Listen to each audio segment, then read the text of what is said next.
Hey everybody. All right, so today in class and the next 2 days in class, so this would be June 10th, sorry, not June, January 10th or January 11th, whether you're Orange Day or Blue Day.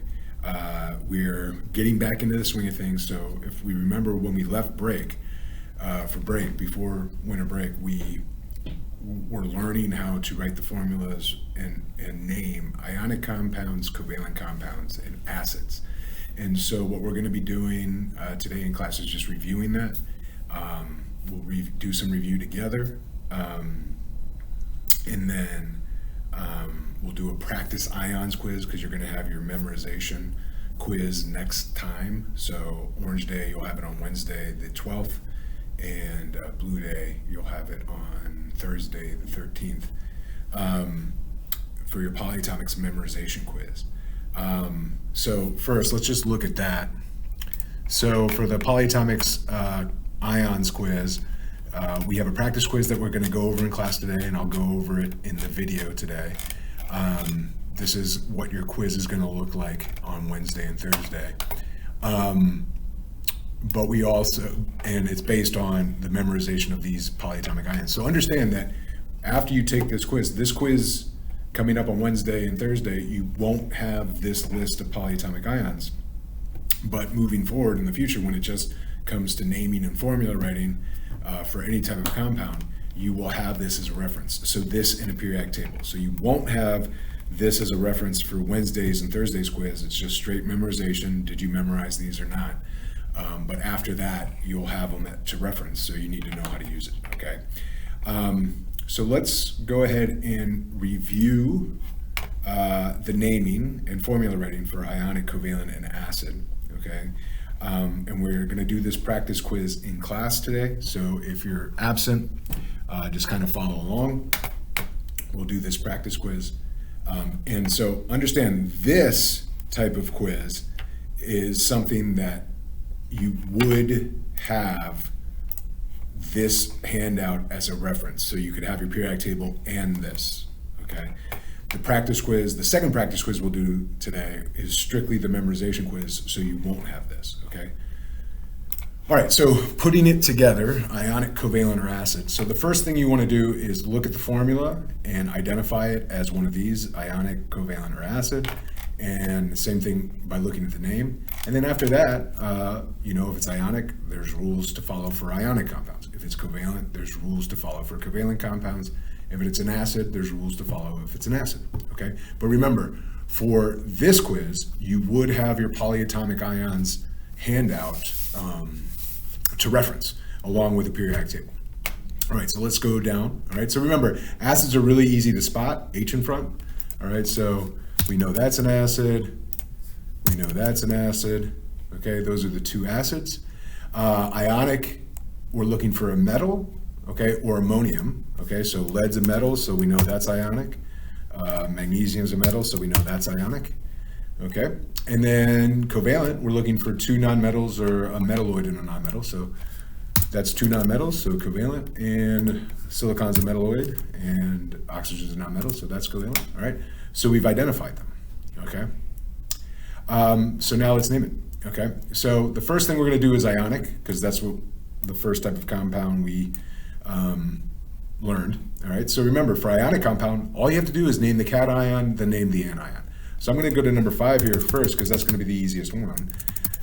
Magnesium, the name of a magnesium ion is just magnesium. It's not a mom ion, so there's no need for a Roman numeral.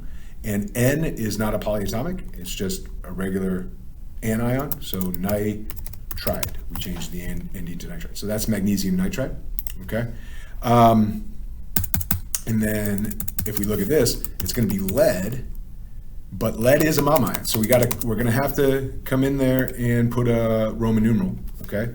And then the anion is SO4, so if you go to your reference sheet, SO4 is right here, and it's sulfate, so it's lead sulfate, but because the lead's a mom ion, we gotta figure out what that Roman numeral is. Now that Roman numeral is 2, so this would be lead 2 sulfate. Now the reason I know it's lead 2 is let's look at the compound. We have one sulfate ion, and if you don't have it memorized, you go to your reference sheet. one sulfate ion has a charge of 2 minus. Okay, so that means all the anions, you have one sulfate and it's 2 minus, so that means the overall negative charge is 2 minus, so that means the overall positive charge has to be 2 minus, and because, or sorry, 2 plus, and because you only have one lead, that means that is a lead 2 plus, so lead 2 sulfate, all right?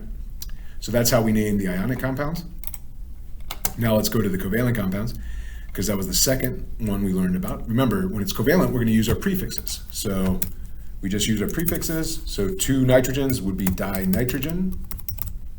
And then our prefix for 5 is penta, and there's that's fluorine. But remember, for the second element in the name, we changed it to IDE. So dinitrogen pentafluoride. If we come down here, the prefix for 1 is mono, but remember, we don't use it if it's the first element. So this is just going to be silicon. Whoops. And then our prefix for 4 is tetra.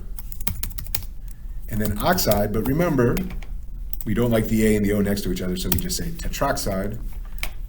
So silicon tetroxide would be the name of that compound. Okay? You could say tetraoxide, but it just sounds a little bit better without that A. Okay? Now let's go to the acids. So remember, the acids, once you establish that you have an acid, all that matters is the anion that the H is attached to. So what we have to recognize is the H plus is attached to Br minus, that's bromide, and this is attached to NO2 minus, which is nitrite. Okay? So we use the prefix hydro if there's no oxygen, so we're going to say hydro. And then if it's bromide, we're going to change that to bromic, and then add the word acid. So hydrobromic acid would be the name of that one. Okay? Then let's go over here. So there is oxygen, so we're not going to use hydro. And remember, this was the anion that's attached to is nitrite. And if you don't have it memorized, again, go to your reference sheet. NO2 is what you're looking for. So let's find NO2. Do we have it? NO2, nitrite.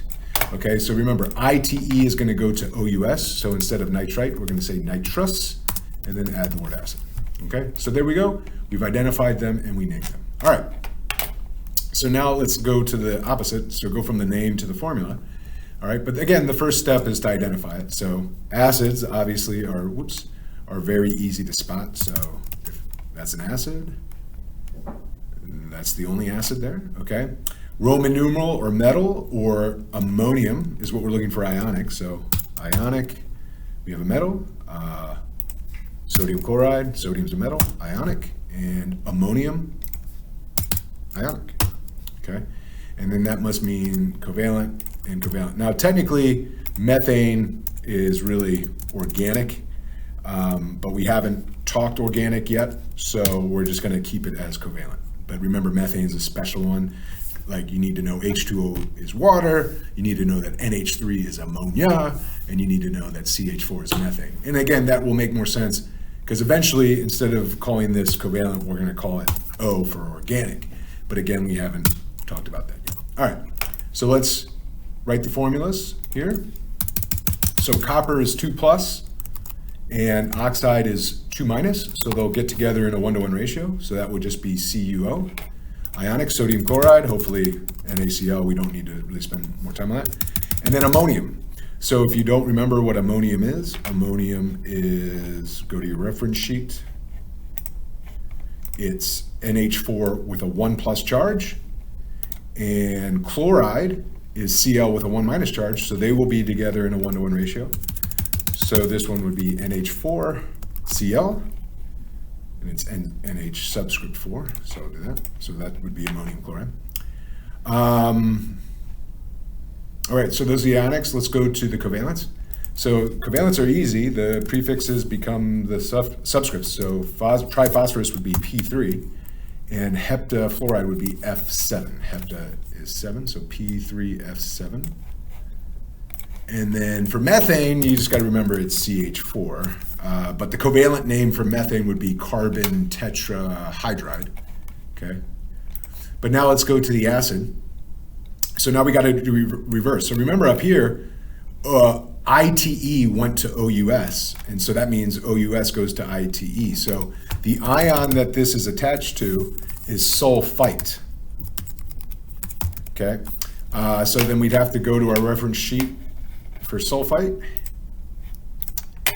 And if we didn't know it, it's SO3 with a 2- charge. And so if it's SO3 with a 2- charge, that means you would need 2 H pluses to balance it out. So it'd be H2SO3, whoops, SO3.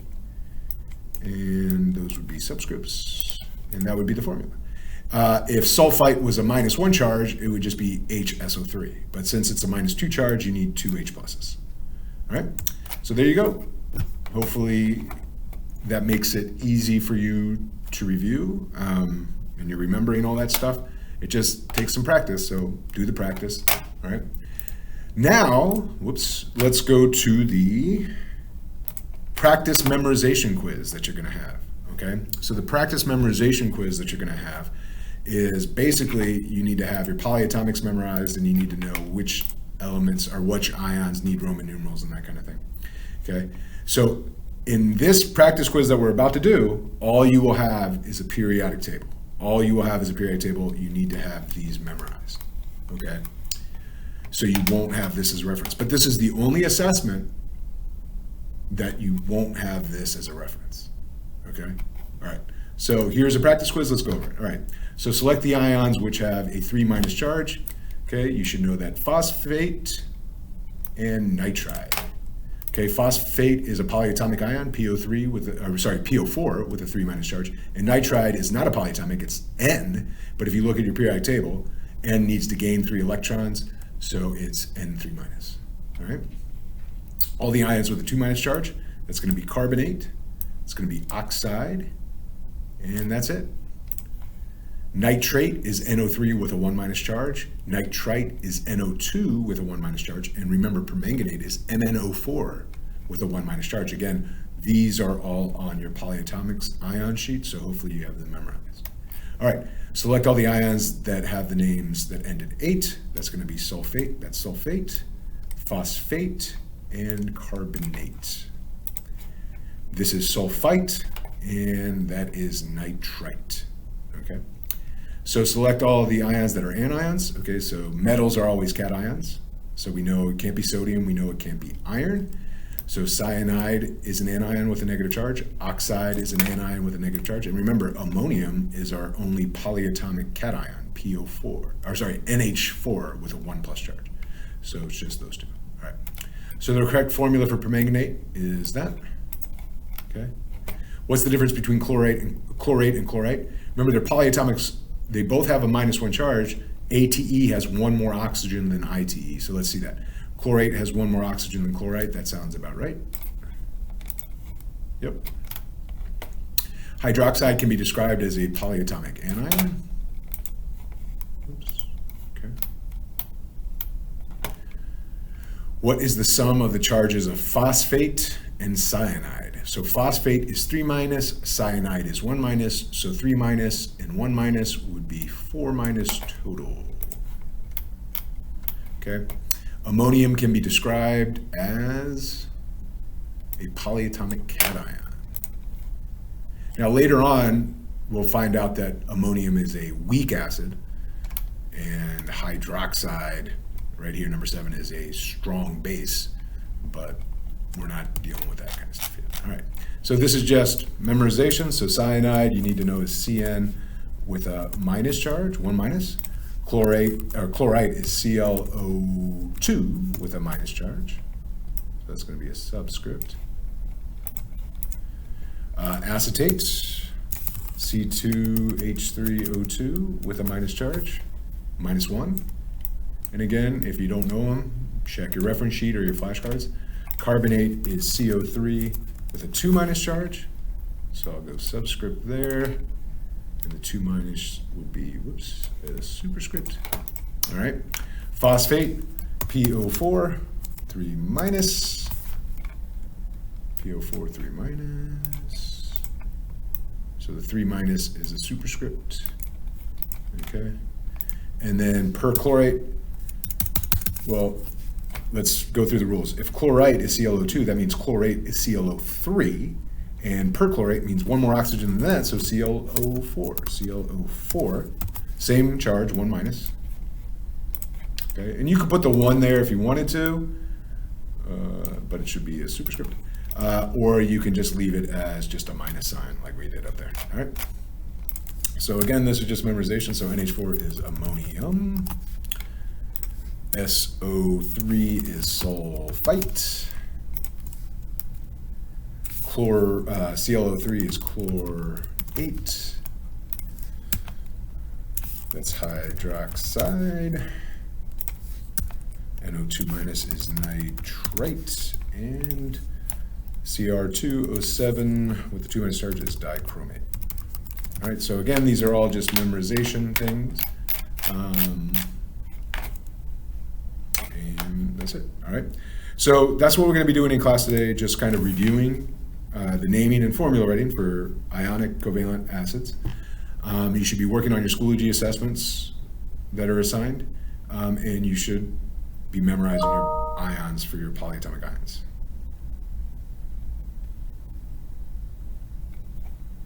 Okay, so have a great day.